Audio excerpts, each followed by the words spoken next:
As they say, no one was born evil.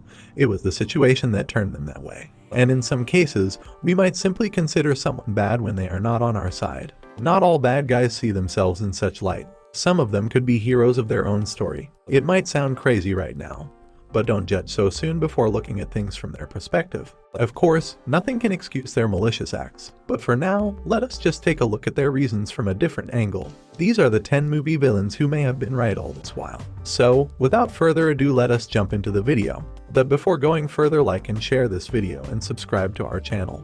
Mystique in X-Men. Mystique grew up as a victim of abuse and hatred for being different from the majority. She wasn't born a villain, but being rejected by the society pushed her to the edge. No wonder she left Xavier to join Magneto in his mission against the non-mutants. At least, she could now embrace her true self rather than hiding it. Principal in Ferris Bueller's Day Off. Ed Rooney was the dean of Ferris School and the ultimate villain who was obsessed with ruining the young boy's day. His actions, such as breaking into a student's house, leave no room for excuse. However, we still tried to give him benefit of doubt. Ferris was a student in Rooney's school who was not only low on attendance but was also flunking in every subject. Wicked Witch in The Wizard of Oz. Out of all the names on this list, you weren't expecting this one. The Wicked Witch was a childhood horror who threw the young Dorothy in great dangers. But the witch would have minded her own business had Dorothy not killed her sister and stolen her slippers. Steve Hadley in The Cabin in the Woods. Steve Hadley had orchestrated horrendous crimes by sending young children and teenagers into their doom. He was actually stuck in a moral dilemma,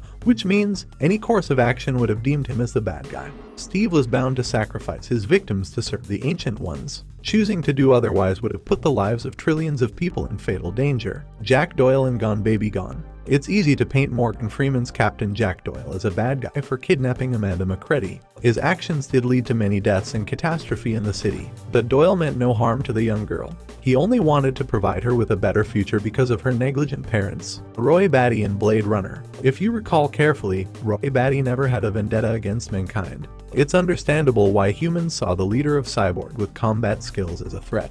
But Roy had no intention to cause harm to anyone.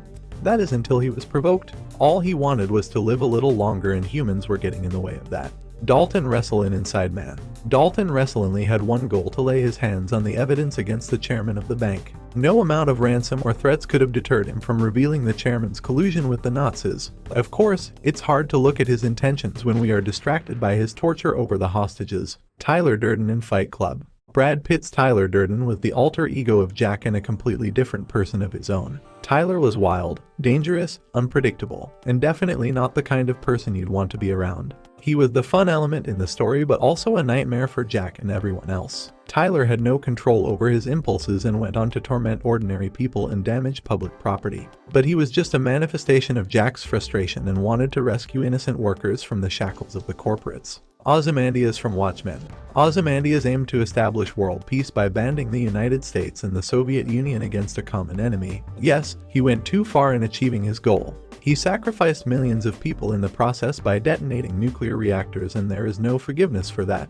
But in exchange, he successfully brought the cities and countries together to stop nuclear weapons. Captain Viktor Tupolev in The Hunt for Red October. It's natural to put Soviet Captain Tupolev in a negative light because of his ties with the rival nation. The same can't be said when we consider the matter from his perspective. He is only trying to serve his people and is, in fact, no less than a hero for that country. Yes, he was focused on destroying the Red October and killing his friend, Ramius, for his treason and the enemies in the process. And it's easier to write him off as cold for that act. But Captain Tupolev knew that no one else would have killed his fellow officer with the respect that he deserved. What are your thoughts on today's video? Do let us know in the comments section below. Also, hit the like button and subscribe to our channel to not miss out on any of our videos.